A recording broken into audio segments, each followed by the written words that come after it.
ಸಂಡೂರು ತಾಲೂಕಿನ ರಣಜಿತ್ಪುರ ದೋಣಿಮಲೆ ಶಾಂತಿನಗರ ಕ್ಯಾಂಪು ಹಾಗೂ 14ನೇ ward ಹಳೇಚಪ್ರದಲ್ಲಿ ಗ್ರಾಮದಲ್ಲಿನ KPSC magnet ಯೋಜನೆ ವಿರುದ್ಧ ಪೋಷಕರ ಪ್ರತಿಭಟನೆ. ನಮ್ಮೂರ ಶಾಲೆ ಮುಚ್ಚಲು ಬಿಡುವುದಿಲ್ಲ.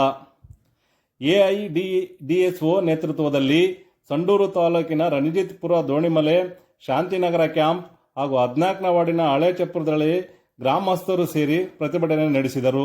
ಪಾಲಕರು ಹಾಗೂ ವಿದ್ಯಾರ್ಥಿಗಳು ಸೇರಿ ರಾಜ್ಯ ಸರ್ಕಾರ ಕೆಪಿಎಸ್ ಮ್ಯಾಗ್ನೆಟ್ ಯೋಜನೆಯ ವಿರುದ್ಧ ಆಕ್ರೋಶ ವ್ಯಕ್ತಪಡಿಸಿದರು.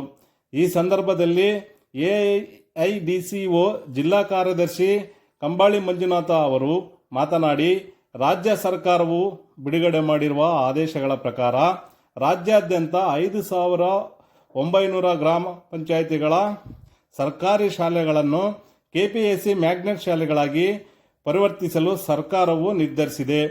ಕೆಪಿಎಸ್ಸಿ ಮ್ಯಾಗ್ನೆಟ್ ಶಾಲೆಗಳ 5 ಕಿಲೋಮೀಟರ್ ವ್ಯಾಪ್ತಿಯಲ್ಲಿ ಉಳಿದ ಸರ್ಕಾರಿ ಶಾಲೆಗಳನ್ನು ಕೊಲ್ಲುವ ಹುನ್ನಾರ ಇದಾಗಿದೆ ಎಂದರು. ಈಗಾಗಲೇ ಕಳೆದ 15 ವರ್ಷಗಳಲ್ಲಿ ರಾಜ್ಯ ಸರ್ಕಾರ ಪ್ರಕಾರ 17 ಲಕ್ಷ ವಿದ್ಯಾರ್ಥಿಗಳು ಶಿಕ್ಷಣದಿಂದ ವಂಚಿತರಾಗಿದ್ದಾರೆ.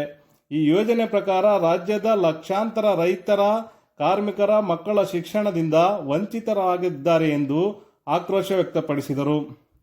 ರಾಜ್ಯಾದ್ಯಂತ ಈ ಯೋಜನೆ ವಿರುದ್ಧ ಜನ ಆಕ್ರೋಶವಿದ್ದರೂ ಕಿಂಚಿತ್ತು ಬೆಲೆ ಇಲ್ಲದೆ ಈ ಭಾಗದ ಜನಗಳ ಅನುಕೂಲಕ್ಕೆ ಇರುವಂತೆ KMERC Karnataka Mining Environment Restoration Corporation ನಿಧಿಯನ್ನು ಶಾಲೆಗಳನ್ನು ಮುಚ್ಚಲು ಬಳಸಿಕೊಳ್ಳುತ್ತಿರುವುದು ಅತ್ಯಂತ ಜನವಿರೋಧಿ ಸಂಗತಿಯಾಗಿದೆ ಎಂದು ಅವರು ಬಹಳ ಕಟುವಾಗಿ ಟೀಕಿಸಿದರು.